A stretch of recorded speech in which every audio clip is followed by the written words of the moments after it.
स्वागत है आपका एक बार फिर से आपके अपने YouTube चैनल अनुज सर मैथ क्लासेज में। चलिए बच्चे जल्दी से स्टार्ट करते हैं आज का सेशन। और टेबल देख के आप समझ गए होंगे कि यस सर आप हमें ट्रिग्नोमेट्रिक टेबल कराने वाले हो। यस बेटा आपको ट्रिग्नोमेट्रिक टेबल कराने वाला हूँ, और कराने वाला ही नहीं सिखाने वाला भी हूँ। कई बच्चे होते हैं जिसको ट्रिग्नोमेट्रिक टेबल याद नहीं होती, चाहे कितनी कोशिश कर ले याद नहीं होती, लेकिन अब मैं आपको बनानी भी सिखा दूंगा वो ट्रिग्नोमेट्रिक टेबल कि कैसे इसको अप्लाई करना है। भूल जाए पेपर में तो बन सकती भी है ना। तो चलिए स्टार्ट करते हैं आज का लेक्चर और देखते हैं कि ये ट्रिग्नोमेट्रिक टेबल बनती कैसे है ना। तो चलिए कुछ नहीं है, आपको पता है कि एंगल यूज होते हैं 0 डिग्री, 30, 45, 60 और 90। इन टेबल को कैसे जनरेट किया जाता है? पहला एंगल कौन सा है? 0, तो मैं 0 से ही स्टार्टिंग करूंगा सर। 0, अगला नंबर 1, अगला नंबर 2, अगला नंबर 3 और अगला नंबर 4। कोई परेशानी नहीं है सर, यहां तक हमें कोई भी परेशानी नहीं है। चलिए आगे सबके अपॉन में 4 आपको लगाना है, सबके अपॉन में 4 आपको लगाना है, ठीक है ना। अब जो कैंसिल आउट होते हैं उनको कैंसिल आउट भी कर सकते हो आप। कैसे कैंसिल आउट होंगे वो देखिए। 0 अपॉन ये रहेगा, आप सबसे पहले अंडररूट सब पे मार्क कर दीजिए, सब पे अंडररूट मार्क कर दीजिए, सब पे अंडररूट मार्क कर दीजिए। ये अंडररूट मार्क हो गया तो स्टेप याद रहेगा 0 1 2 3 4, सबके नीचे 4 आ जाएगा डिवाइड में, सब पे होल अंडररूट आ जाएगा। अब हम कहेंगे सर 0 को तो आप किसी से भी डिवाइड कर लो, 0 को आप किसी से डिवाइड कर लो वो तो 0 रहता है, और अंडररूट 0 की वैल्यू भी 0 होती है। तो 0, अब देखो एक टेबल आपको याद हो गई। आपसे पूछ ले कि साइन 0 डिग्री कितना होता है, तो इसके नीचे देखोगे बिल्कुल, तो साइन 0 डिग्री की वैल्यू क्या होती है? 0। चलो सर अब ये अंडररूट दोनों पे कोई नहीं कट रहा, तो हम कहेंगे सर ये अंडररूट 1 पे भी है, ये अंडररूट 4 पे भी है। अंडररूट 1 की वैल्यू होती है सर 1 और अंडररूट 4 की वैल्यू होती है 2, तो आपको साइन 30 की वैल्यू याद होगी 1/2। अगला सर ये कर सकता है, ये कर सकता है। अब अंडररूट 1 की वैल्यू तो 1 होती है सर, अंडररूट 2 की वैल्यू तो पॉइंट में होती है, पॉइंट में होती तो मत लिखो। चलो जी, तो अगली टेबल साइन 45 की वैल्यू आपको याद हो गई 1/√2। ये दोनों नहीं करते सर। अंडररूट 3 की वैल्यू डेसिमल में होगी सर, अंडररूट 4 की वैल्यू 2, तो अगली वैल्यू आपको याद हो गई साइन 60 की वैल्यू आपको याद हो गई अंडररूट 3/2, और ये दोनों सर कट गए 1 पे, तो अंडररूट 1 की वैल्यू होती है सर 1, अंडररूट 0 की वैल्यू 0, अंडररूट 1 की वैल्यू 1। यस, तो याद हो गई। तो साइन की टेबल आप सभी को याद हो गई होंगी। अब सर कोस की टेबल कैसे याद करेंगे? तो बिल्कुल सिंपल है बेटा, बिल्कुल सिंपल है।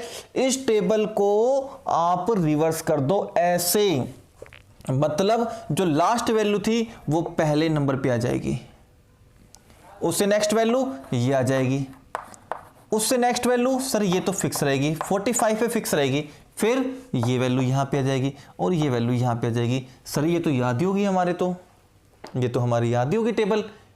देखो याद भी नहीं करना पड़ा बिल्कुल। तो आपको क्या रखना है, जो कोस 30 की वैल्यू है वो साइन 60 की वैल्यू मिलेगी।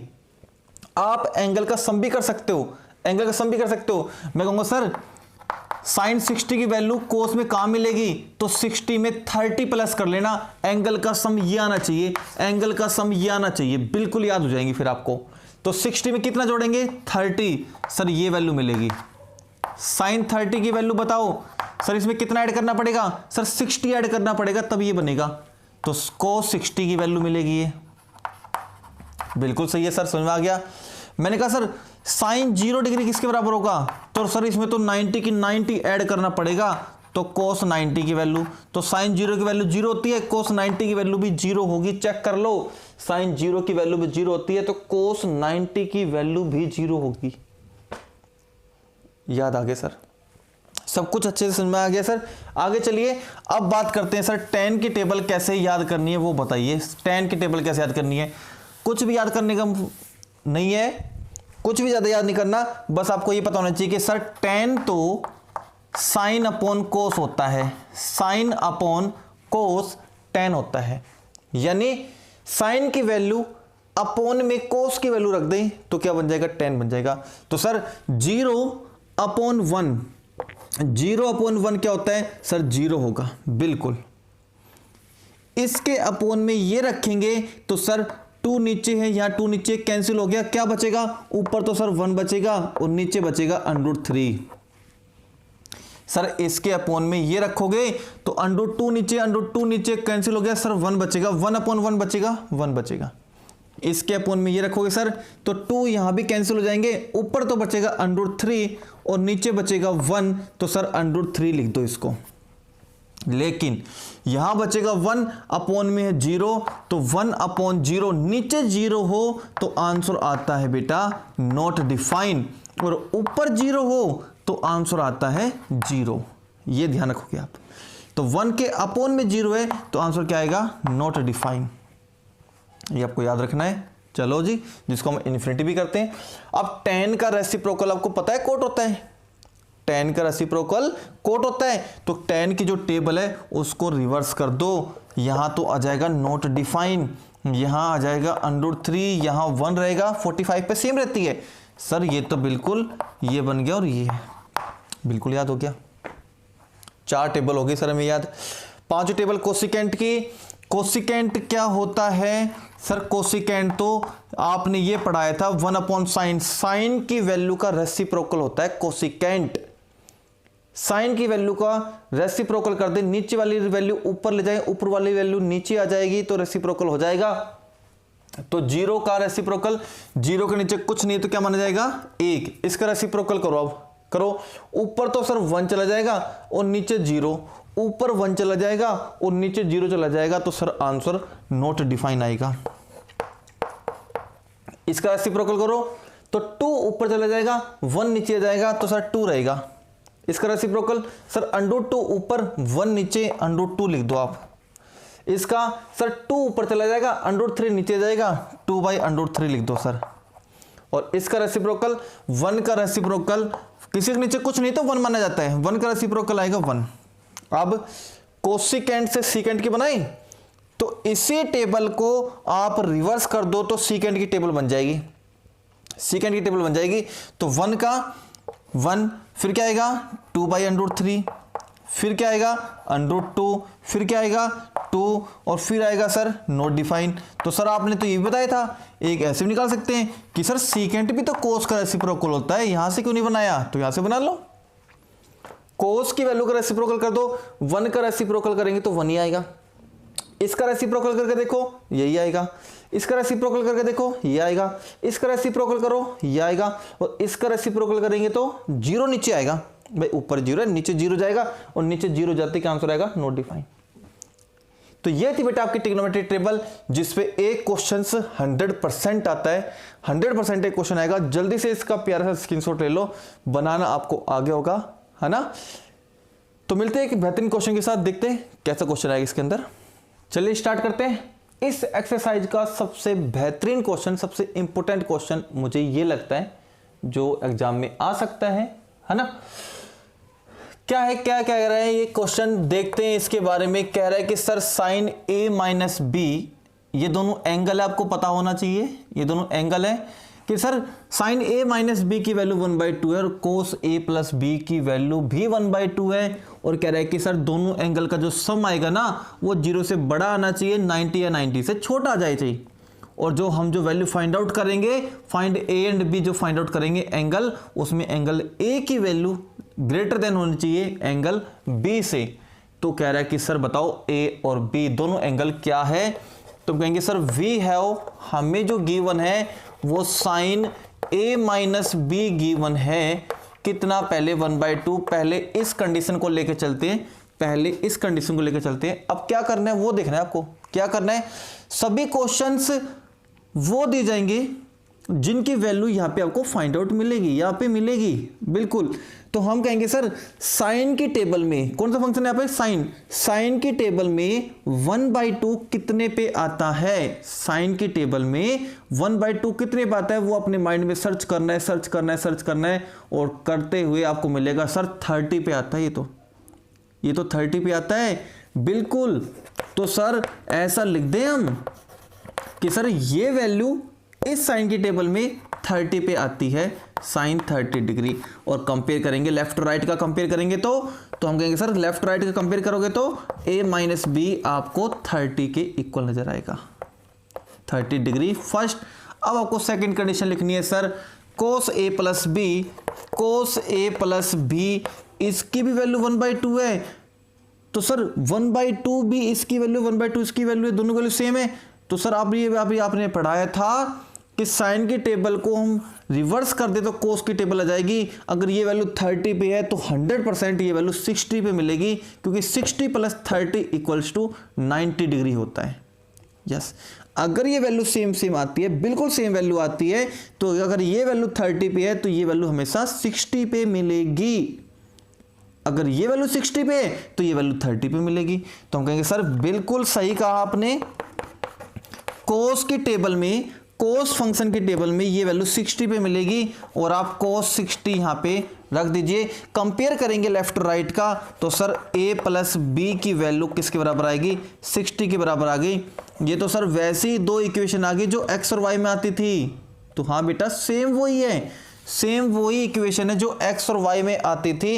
अब आप लिखोगे from first and second, from first and second वही आपको लिखना है। तो फर्स्ट इक्वेशन आपके पास है a minus b equals to 30, और सेकंड इक्वेशन आपके पास है a plus b equals to 60। दोनों इक्वेशन को आपको ऐड करना है। ऐड क्यों किया हमने, क्योंकि सर ये तो पहले ही कैंसिल आउट हो रहा है, साइन चेंज करने की जरूरत नहीं है। सब्ट्रैक्ट लिखते तो साइन चेंज करने पड़ते, फिर a कैंसिल होता। ठीक है सर, ये तो वैसी बात बन रही है।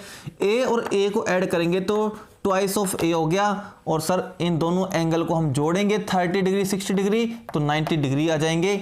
और सर ये ट्वाइस नीचे जाएगा, ये ट्वाइस नीचे जाएगा तो डिवाइड हो जाएगा 45 पे डिवाइड हो जाएगा। सर एंगल a की वैल्यू 45 आ गई।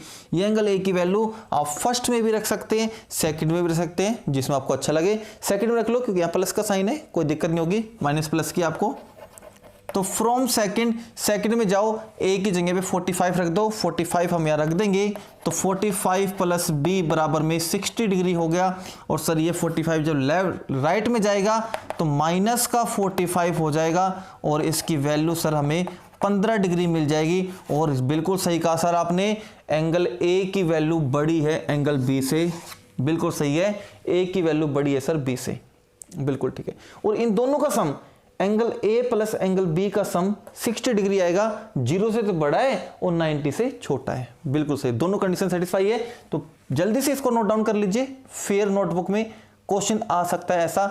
एनसीईआरटी में जो क्वेश्चन दे रखा है वो 10 में दे रखा है, और यहां भी 10 में दे रखा है ना, दोनों फंक्शन 10 में, तो कर सकते हो हम भाई। एक वैल्यू 30 पे आएगी और दूसरी वैल्यू 60 पे आएगी, दोनों सेम इक्वेशन बनेगी। अच्छा ये भी कर सकते हैं एग्जामिनर कंफ्यूज करने के लिए, यहाँ पे तो एनसीईआरटी में आपने पढ़ लिया एंगल ए और बी, वहां पे चेंज कर दे पी और क्यू, तो कोई दिक्कत नहीं है।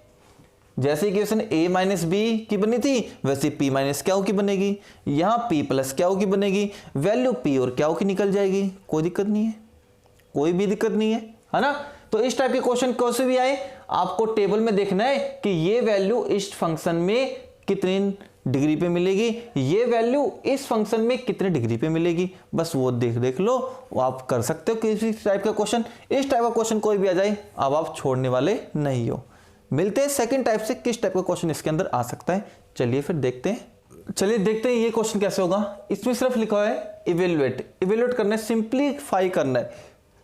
इसको केवल पहले स्टेप क्या होता है, इनकी वैल्यू रख दो कितनी होती है इनकी, फिर अगर कोई अदर बनता है स्टेप एलसीएम लेने का तो एलसीएम कर दो, मल्टीप्लाई का मल्टीप्लाई कर दो, कॉमन का कॉमन ले लो, रेशनलाइज होता है तो रेशनलाइज कर दो, इसी को बोलते हैं सिंप्लीफिकेशन। बस ये स्टेप आपको करने। कोस 45 की डिग्री जैसे आप टेबल में सर्च करोगे तो आपको नजर आ जाएगी 1/√2 होती है। सीकेंट 30 की वैल्यू होती है कोसिकेंट 30 का रेसिप्रोकल, कोसिकेंट 30 होता है बेटे √3/2, तो ये बनेगा 2/√3, और प्लस में कोसिकेंट 30 होता है बेटा साइन 30 का रेसिप्रोकल, यानी 1/2 का रेसिप्रोकल, तो ये बनेगा 2/1, इस तरीके से बन जाएगा। सर इसका एलसीएम कैसे लेंगे, तो एलसीएम ये तो बन गया ऐसे, और यहाँ एलसीएम लेंगे तो एलसीएम कितना आएगा √3, ये एलसीएम आ गया, ये इधर जाएगा तो सर 2 बनेगा, और ये इधर जाएगा तो सर 2√3 बनेगा। अब क्या होता है वो सुन लो बेटा, एक बात है जब भी ऐसे मिल जाए a अपॉन में b मिल जाए और c अपॉन में d मिल जाए तो क्या करते हैं, a upon b c upon d दिखा देता हूं आपको। जैसे ये रहा a b c and d, 4 term है यहाँ पे, तो फर्स्ट एंड लास्ट ये टर्म रखते हैं ऊपर और जो बीच वाली 2 टर्म है उनको रखते हैं नीचे। सेम प्रोग्राम हम यहाँ पे अप्लाई करेंगे। तो फर्स्ट एंड लास्ट ये तो रखेंगे ऊपर और जो सेंटर वाली टर्म है इनको रखेंगे नीचे। इस टर्म को √2 को और 2 + 2 √3 को, 2 + 2 √3 को, इसको रखेंगे नीचे। आप क्या प्रोग्राम करना है, सर इसको इससे मल्टीप्लाई करूंगा तो √3 आ जाएगा, इसको इससे मल्टीप्लाई करेंगे तो 2 √2 आ गया और इसको इससे मल्टीप्लाई करेंगे तो सर 2 √6 आ गया। एक है सर अगर ये 2 मार्क्स का क्वेश्चन आए, 1 मार्क का क्वेश्चन आए तो आप यहां भी इसको छोड़ सकते हैं, यहीं इसका आंसर छोड़ सकते हैं। अगर ये 3 मार्क्स का क्वेश्चन आता है तो इसका रैशनलाइज करके भी आप देख सकते हो। आपको जरूरी क्या होता है कि सर एनसीईआरटी से आंसर मैच नहीं हो रहा, तो बेटा इसने कहा था केवल इवेल्युएट, जो इस फंक्शन की वैल्यू थी वो हमने इवेल्युएट कर दी। एक स्टेप इसमें बनता था एलसीएम का, वो एलसीएम भी हमने लेकर दिखा दिया। फिर मल्टीप्लाई का होता था, मल्टीप्लाई का स्टेप हमने दिखा दिया। तो आंसर यहां छोड़ सकते हो। लेकिन अगर आपको एनसीईआरटी से आंसर मैच करना है तो अगला स्टेप होगा सर अंडर की टर्म में इसका रैशनलाइज कर दिया जाए। इवेल्युएट का मतलब होता है इनकी वैल्यू रख के इसको सिंप्लीफाई कर दो, जो स्टेप बनते हैं वो कर दो। आगे करोगे तो रैशनलाइज होगा और रैशनलाइज पार्ट में आपने गलती कर दी तो मार्क्स डिडक्ट हो जाएंगे और मैक्सिमम 1 और मैक्सिमम 2 मार्क्स का क्वेश्चन आएगा। इतना आप छोड़ सकते हैं बेटा, इतना आप छोड़ सकते हैं, ठीक है ना, तो गलत नहीं माना जाएगा। तो कल मिलते बेटा एक और इंटरेस्टिंग और मजेदार लेक्चर के साथ, तब तक आप बने रहे अनुसर के साथ। हैव ए नाइस डे बेटा।